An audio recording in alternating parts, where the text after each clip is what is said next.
Previously on Ballz. Going. Hello, Darren. How are you? All good, thank you. Welcome back home. Thank you very much. Have you calmed down now? Maybe. Yeah, I still got some leftover leather of the rugby ball I was chewing on during that second test. But otherwise, I'm all right. Oh, it's brilliant, because I mean that was just one of the nice moments is when they kept, and obviously they latched onto how nervous you were getting.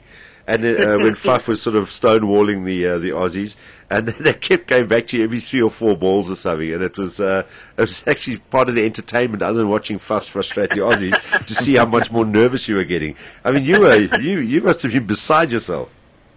Well, I was all right. I was all right during the day. I always knew it was going to get worse.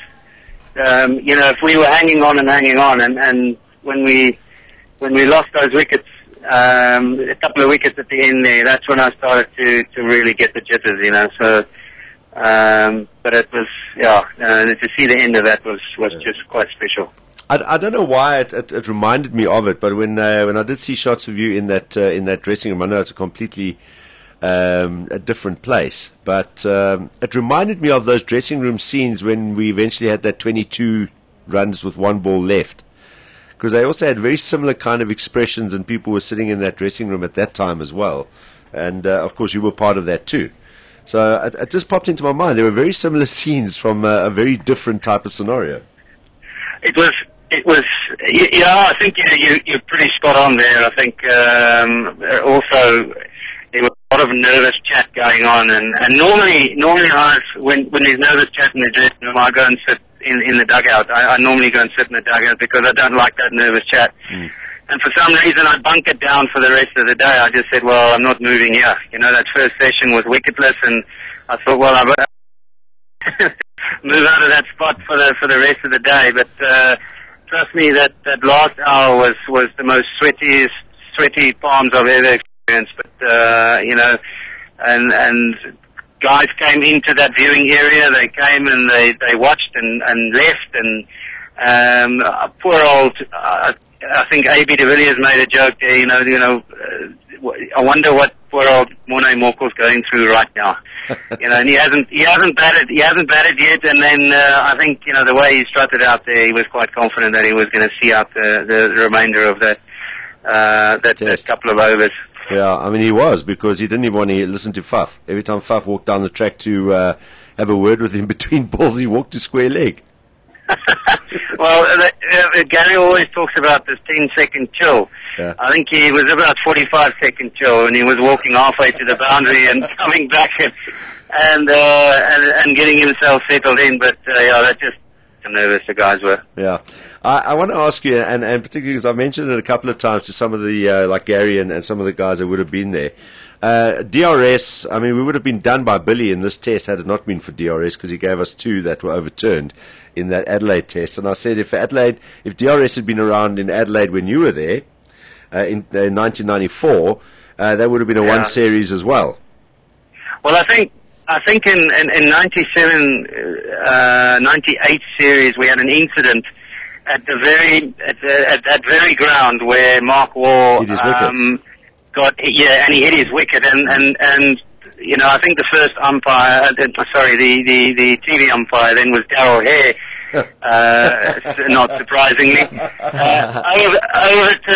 overturned the decision and basically gave it not out because he was out of control of the shot, and all sorts of nonsense was going off. But that's what it hinges on at the moment. It's those very fine, those very important decisions. There's the hairline.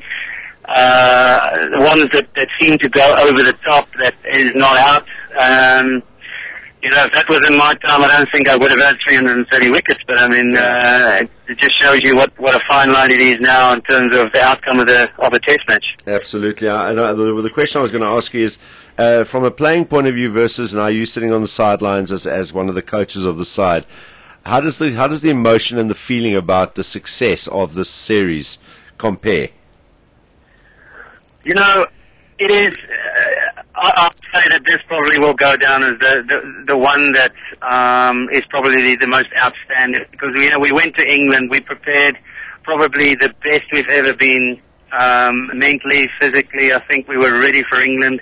And having won there, we always knew it was a scrap. It was always a scrap, and we managed to get out of that 2-0. And one managed to win that, not get out of it, but win it 2-0. It was a great effort. But this, in the context of the Test series and what we've achieved, especially in that second Test match, I still think that it'll take some time for the guys who were involved in that Test match.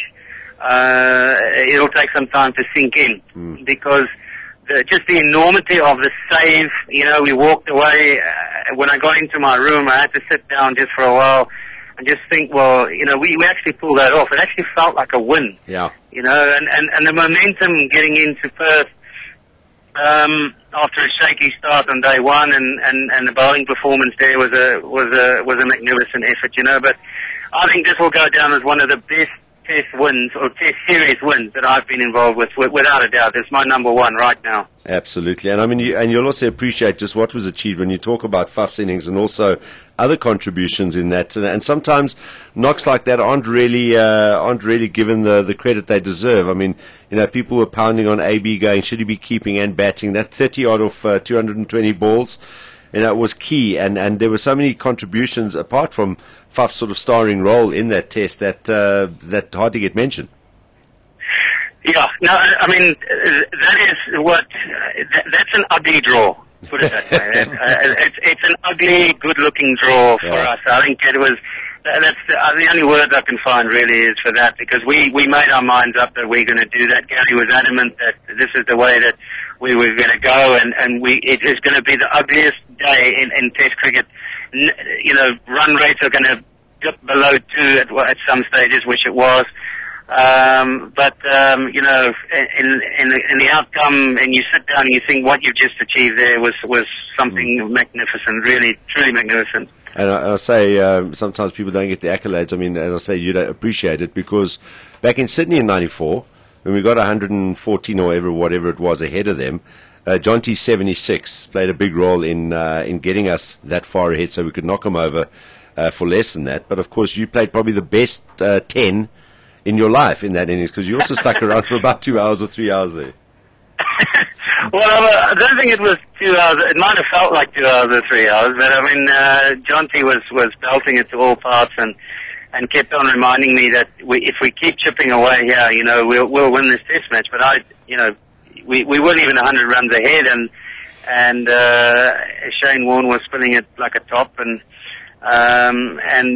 when we got about 112 or 116 ahead, and I think I got out there, I can't remember, but he just said we'll win this, you know, and I didn't believe him. You know, defending 116 on that was... It's a bit of pressure on you, because you're the one that's going to make it happen.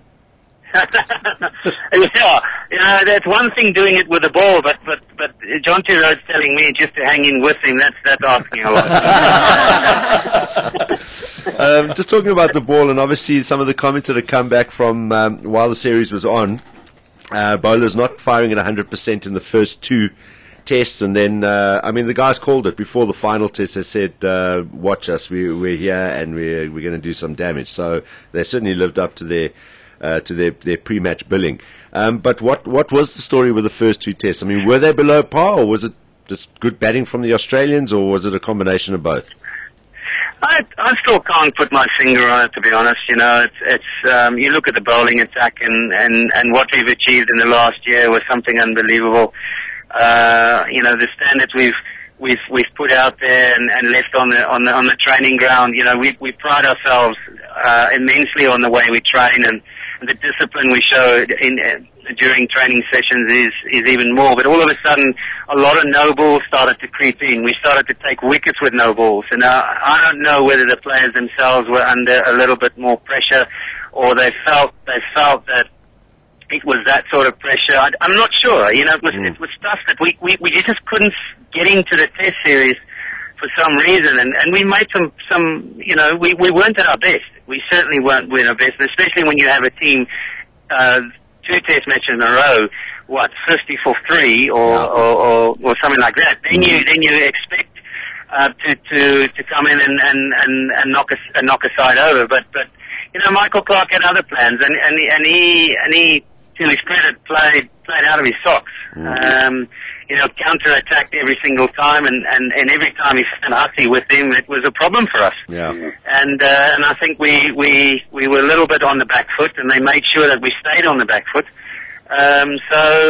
But look, the way we made up our mind in that last test that, we're going to have to come to the party. We're going to have to front up like the number one bowling attack in the world that we are, and the team that we are. We're going to have to front up, and we certainly did that in an extraordinary fashion. Eddie, we had Morne and Albie's dad at one of our broadcasts, and I said to him it was so nice to see Morne, particularly in the second test. Well, I think he got 8 wickets in the second test. Step up and fulfill and play a role when the side was struggling. We didn't have Vin, Philander, Dale Steyn was injured, and Jacques was injured, and it must be very encouraging to see that. A lot of the times we don't give a lot of credit. We always give credit to a bowling unit or a team and collect as a collective unit. But Morne Morkel for me was outstanding. He really was outstanding in that whole tour. He bowled like an absolute champion. I think he probably deserved a lot more wickets than he actually got in the end. The work that he did, the workhorse work that he did, and he kept his pace up. The guy is extremely fit. I think that Morne Morkel has turned a huge corner in terms of how he's gone about his thinking, his makeup, and how he's willing to engage in a battle. So I think that Morne has been an absolute champion the way he's gone and conducted himself in Aussie. All right, just a couple of ones before we let you go, Eddie. We appreciate your time. Just on Morne, though, do you know why he has that little twirl at the end of his run? Well, I think the odds in Perth, when he started doing it, every time he turned that they were on his case, he's always had that. He's always had it. He's always that. A lot of bowlers have got similar sort of... Can we tell you why? We know why. We know why. It came from his dad. It actually stunned me. When his dad was training him as a kid, the nets in front of Bale Park weren't big enough. So he had to run. He had to run sort of away from the wicket, turn, and then come back in again because they didn't have enough space for his run up. And that's where it came from. It's amazing, and he's kept it. I think it's awesome. Well, I'm glad you told me now. That's something that can work like him, but I'm not gonna tell him to change that. I mean, wow, it's quite exceptional. Yeah, I think it's just lucky to have little stories like that. He picked it up as a little kid, and he still does it now in his professional days. And just a final one, I always pull for him because he's one of my favourite cricketers, and I really think he will take more Test wickets. I think he just obviously needs a little bit of work from someone like a Shane Warne or one of those guys. But I mean, do you sit with a guy like Imran Tahir now, and after a tour, and sort of take him through the next few months and mentor him so that he can get his confidence back? Because I really think he is a much better bowler than what happened in Australia. Well, look, there's no doubt about it, Darren, that he is a quality bowler. I think that we've worked tirelessly on a lot of issues. His makeup of his game, how he sets batters up, and we've spoken long and hard when he was going to bowl on a non-turning wicket. The job that he does for us during those times was crucial, and I think that by no stretch is he out of contention at all. I just think that for me, Imi, and when he left, before he left there, we said that his main focus is for him to go back to the Lions and work on going at 3 runs and over. Yeah. And he's got to find a way of doing that patiently. He's got to be, and we are one thing that our keywords with him is being patient with his pace and the plan that he has in mind when he's in that situation to do a job for us when it's required bowling. So it was tough for him because it's very tough, and I know it's very, very hard when you bowl with a spinner that is going in at one end. It's not easy to bowl with that guy. Yeah. And he was, and obviously Australia made it very clear that they were going to take him on. They're going to try and smash him out the attack, which they did very, comfortably.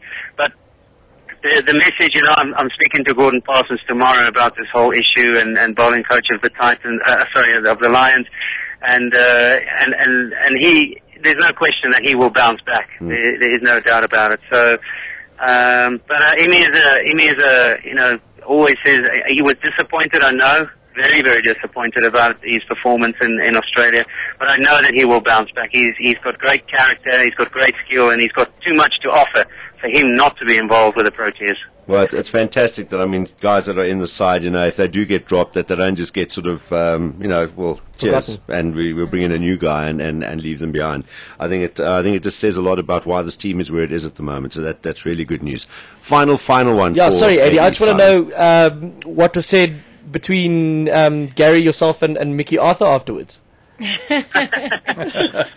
Well, look, there wasn't a lot said. I mean, we actually had a bit of a fines meeting like we normally do after the series, and the Australian team, to their credit, they all came in. Every single one of them came in, and they actually then got involved in this fines meeting, which was run by Rob Walter, who does it absolutely fantastically well.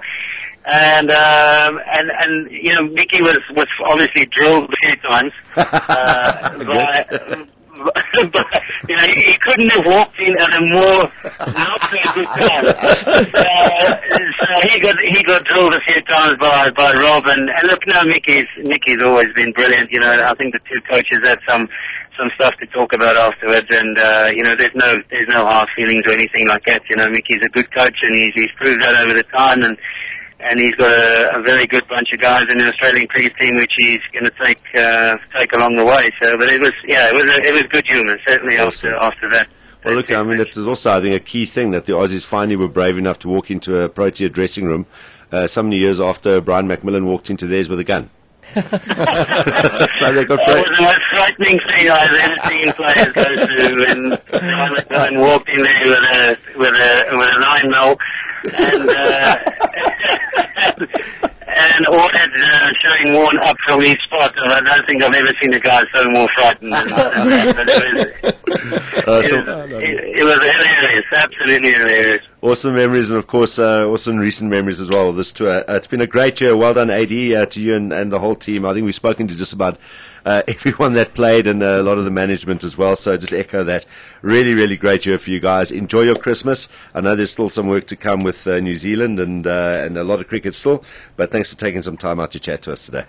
Thanks very much. Cheers, AD. Bye bye. Thanks so much, man. Thanks, AD. Here we go, Allan Donald. You know the story of Brian McMillan? No. In the early days of Australian cricket. I know the story about Hansie, you know, punching the door. No. It was it started with Daryl Cullinan when we first came up against the Aussies. Daryl decided that because these guys sledge a lot, that they need to get it back. What maybe he shouldn't have done is right like from the first day in Melbourne, climb into them from wherever he was fielding at gully or slip.